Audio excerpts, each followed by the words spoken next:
Belles conditions d'écoute à tous les internautes des canaux visuels et télévision et bienvenue. Voici l'analyse claire du football congolais d'aujourd'hui, mercredi 24 juin 2026. La République démocratique du Congo n'est plus une équipe qui joue seulement avec la force physique contre le Portugal. Les Léopards ont montré une vraie organisation bloc bas, discipline, mental fort et transition rapide. Les nuls de 1 but partout contre le Portugal a été historique avec Yohan Wissa comme symbole offensif. Le sélectionneur Sébastien Desabre a insisté sur la force mentale et la discipline tactique de son équipe. Le problème reste l'efficacité offensive contre la Colombie. La République démocratique du Congo a bien résisté mais a perdu le match par un score de 1-0. Le gardien Lionel Passy a fait plusieurs arrêts importants mais l'équipe a créé peu d'occasions. Le vrai problème, les Léopards défendent bien mais ils doivent être plus dangereux quand ils récupèrent les ballons. Le match contre l'Ouzbékistan devient une finale.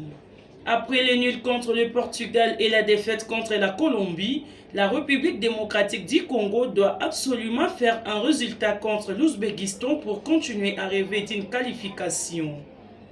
Une victoire peut relancer complètement les Léopards dans le groupe K. Le championnat local reste de grands chantiers. Le football congolais a du talent mais la Ligue Foot souffre encore de problèmes d'organisation, de finances, de déplacements, d'infrastructures et de visibilité. Le gouvernement a annoncé un financement pour aider les championnats nationaux, ce qui peut améliorer la compétitivité de clubs et redonner de l'attractivité au football local. La diaspora porte beaucoup l'équipe nationale aujourd'hui. Beaucoup des cadres des Léopards jouent en Europe. C'est une force parce que ces joueurs apportent l'expérience, l'intensité, le professionnalisme. Mais le danger, c'est que les championnats locaux soient oubliés. Pour construire une grande nation de football, la République démocratique du Congo doit unir les deux, la diaspora plus les talents locaux. Nous avons fait évidemment pour la comparaison entre Desabre et Ibenge. Sébastien Desabre fait un très bon travail avec les Léopards, surtout sur l'organisation, la discipline tactique et le mental. La République démocratique du Congo est devenue aujourd'hui une équipe difficile à battre. Même contre les grandes équipes, elle reste compacte et courageuse.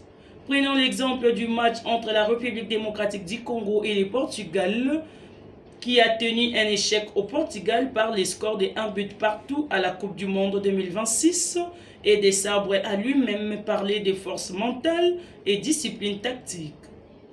Mais son point faible, c'est l'attaque, surtout ça. La République démocratique du Congo défend bien, mais parfois elle crée peu d'occasions franches. Contre la Colombie, la République démocratique du Congo a perdu 1-0 et a beaucoup souffert offensivement, même si Lionel Passy a fait un grand match. Du côté de Florent Ibenge, lui c'est un coach historique pour la République démocratique du Congo. Il connaît très bien le football congolais, il a donné une identité forte aux Léopards et il a gagné les CHAN 2016 avec la République démocratique du Congo. Il a aussi une grande expérience avec le Vita Club, Berkane, Al Hilal et Azam. Voici maintenant la différence entre Desabre et Ibenge. Desabre, c'est un coach moderne, tactique discipliné, bon pour organiser une équipe nationale et faire progresser les joueurs d'Europe et d'Afrique ensemble. Alors que Ibenge reste coach maison, meneur d'hommes, très fort pour motiver, comprendre la mentalité congolaise et créer une vraie âme dans l'équipe. Pour clore, de nos deux coachs, Desabre et Ibenge sont des grands entraîneurs, mais ils ne représentent pas la même époque. Florent Ibenge, c'est le coach qui a réveillé la fierté congolaise. Avec lui, la République démocratique du Congo a retrouvé le respect en Afrique. 3e place à la CAN 2015, champion du CHAN 2016 et plusieurs joueurs locaux ont été valorisés. C'est un entraîneur qui comprend très bien la mentalité congolaise. Il sait motiver, il sait parler aux joueurs, il sait créer l'unité. Mais son problème, c'est qu'à un moment, son système est devenu un peu prévisible. La République démocratique du Congo avait beaucoup de talents, mais parfois il manquait de maîtrise dans les grands matchs comme dans la course vers la Coupe du Monde 2018. Sébastien Desabre a aussi réussi à intégrer plusieurs binationaux et à donner une vraie structure à l'équipe. Son point fort, c'est que les léopards ne jouent plus seulement avec le cœur, ils jouent aussi avec un plan. La personne qui a sauvé les matchs d'aujourd'hui entre la Colombie et la RDC, Lionel Mpassi, le gardien congolais, est né le 1er août 1994 à Meaux en France. Il mesure environ 1,82 mètres. Même s'il est né en France, il a choisi de représenter la République démocratique du Congo en sélection nationale. Dans sa formation, Lionel Mpassi a passé par l'US Torcy, puis par le Paris Saint-Germain. Il a ensuite rejoint Toulouse FC avant de signer à petit comme un gardien important malgré des moments difficiles comme une blessure au tibia au début de son aventure. Avec la République démocratique du Congo, Mpassi est devenu l'un des gardiens importants des Léopards. Il est apprécié pour son calme, sa concentration et ses arrêts décisifs. Il a notamment participé aux grandes compétitions africaines avec la sélection congolaise et aux matchs importants des éliminatoires. En mars 2026, il a déclaré à la FIFA que disputer la Coupe du Monde serait le sommet de sa carrière. En juillet 2025, Lionel Mpassi évolue au Havre AC en France après son passage marquant à Rodez. Yohan Wissa est un footballeur international congolais né le 3 septembre 1996 en France. Il joue comme attaquant au arrière gauche. Il est connu pour sa vitesse, sa puissance, ses appels en profondeur et sa capacité à marquer dans les grands matchs. Il commence sa formation en France, notamment à Châteauroux, où il lance sa carrière professionnelle. Après un passage à Angers, puis de près à Laval et Ajaccio, il explose vraiment avec l'Orient Club avec lequel il remporte la Ligue 2 en 2019-2020. Il rejoint ensuite l'Angleterre à Bradford où il devient un joueur important en Premier League.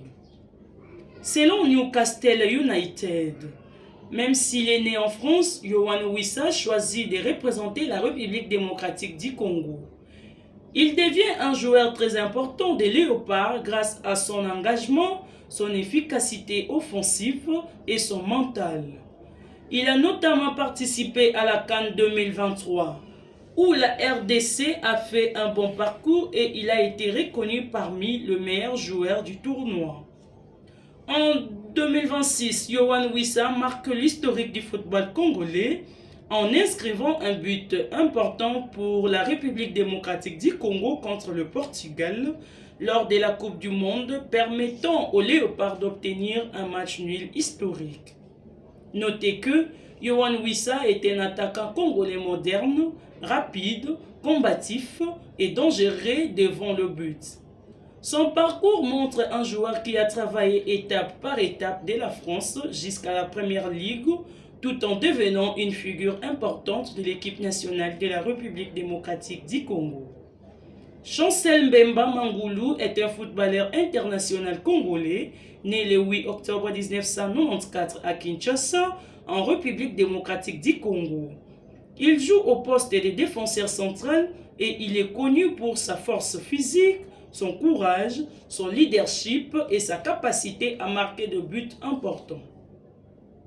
Il a commencé sa carrière en République démocratique du Congo avant de partir en Europe.